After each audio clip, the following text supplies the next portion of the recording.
Respected dignitaries, first of all, I welcome you all on the land of Chhatrapati Shivaji Maharaj. Present on the dais, Honorable Chief Minister Shri Devendra Fadnavis Sir, Honorable Speaker, Legislative Council Shri Ram Shinde Sir, Honorable Speaker, Legislative Assembly Shri Rahul Ji Narvekar Sir, Honorable Srimati Neelamtai Gore, Honorable Shri Babasaheb Patel, my colleague, my State Minister, Honorable Srimati Meghnatai Bordikar, Honorable Shri Pankajji Bhoyar, Honorable Srimati Vijayatai Rahatkar, Honorable Chairperson of Mahila Ayog Maharashtra Rupali Tai.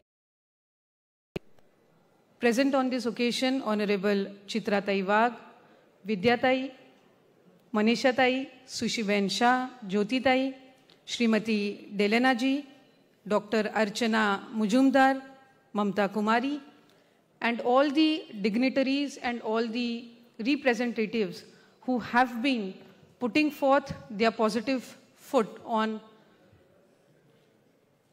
empowering womanhood. It gives me immense pleasure to share my thoughts on the important role of Women Commission in India. The Indian Constitution has made special provisions to safeguard the dignity and rights of women in our society. Following these constitutional directives, the Maharashtra State Commission for Women was established on 25th January 1993, inspired by the National Commission for Women.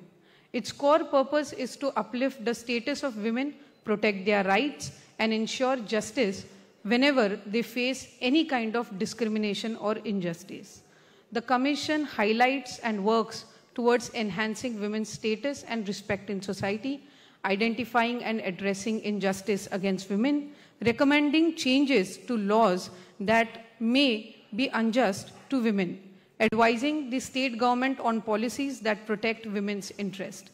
Being a statutory body, the Commission has the authority of civil court. It can call for documents, examine witnesses, order investigations, and even halt proceedings if required. Over the years, the Maharashtra State Commission has undertaken many noteworthy initiatives. Among them is the Mahila Ayog Apल्या Dari. Program has brought hearings to women across districts together to fight for their right. Campaigns have been launched to stop practices like child marriages and widow discrimination. To strengthen the safety, the Commission started a helpline 155209 and partnered with Meta for Mission E-Suraksha, spreading the awareness about the cyber crimes like financial fraud, sextortion, and deepfake exploitation. Additionally, through legal aid, Shakti One-Stop Centers and Bharosa Cell, women receive legal and emotional support. Training camps are organized to empower counselors and frontline workers. Friends, at the national level, several pioneering programs are equally inspiring. The Panchayat Se Sansad 2.0 initiative bridges local women leaders with national governance. The Digital Shakti initiative builds cyber safety awareness among the women. Haryana's Mahari Lado radio program spreads the message of valuing daughters, while Savera program trains visually impaired women to detect breast cancer early. We also targeted initiatives like Mission Utkarsh to fight anemia among adolescent girls. The Swavalambini program promoting women entrepreneurship in the Northeast, and Maharashtra's own Farar Sakhi, which empowers women through festive snacks businesses.